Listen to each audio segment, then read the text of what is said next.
Dear students, আমি BM sir বলছি।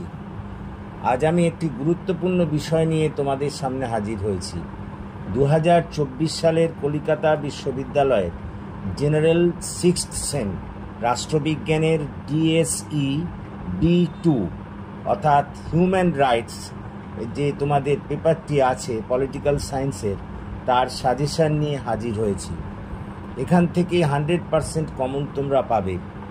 দেখো, আমি প্রথমেই বলি যে এখন তোমাদের আমি মডিউল 1 এবং মডিউল 2 এইভাবে লিখে তোমাদের কিছু সাজেশন করে দিয়েছি। এর পরবর্তীকালে এর থেকে কিছুটা আমি হয়তো শর্ট করে দেব, কিন্তু এইগুলো পড়লেই তোমরা এখান থেকে কিন্তু সব কমন পাবে। তো এসব প্রথমেই আমরা মডিউল 1-এর মধ্যে ঢুকিয়ে পড়ি। 1 নম্বর কোশ্চেন, জাতীয় মানবাধিকার কমিশনের গঠন ও কার্যাবলী বর্ণনা করো।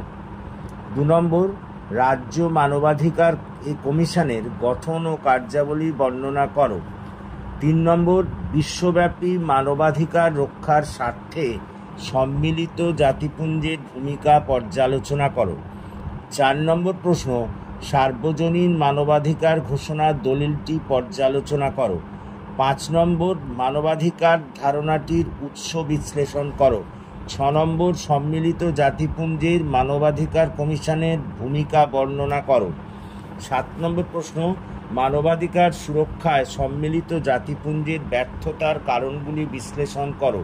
8 নম্বর প্রশ্ন, সম্মিলিত জাতিপুঞ্জের মানবাধিকার কমিশনের গঠন কার্যাবলী আলোচনা করো।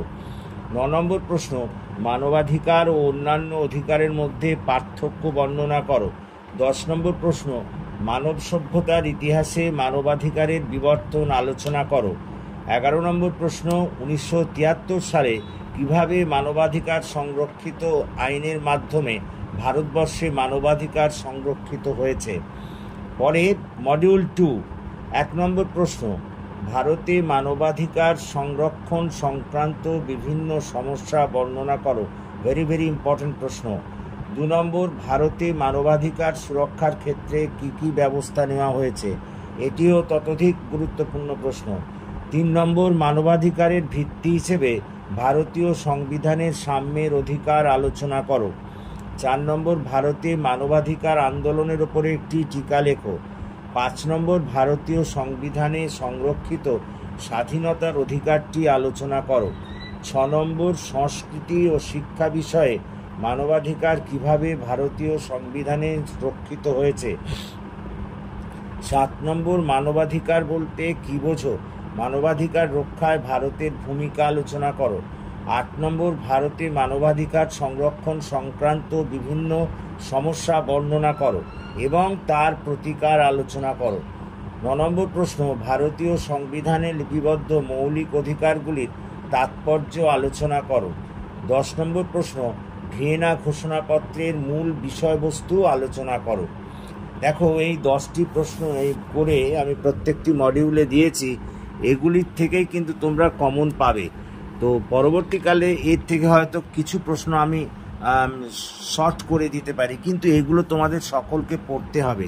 এখান থেকেই কিন্তু তোমরা কমন পাবে।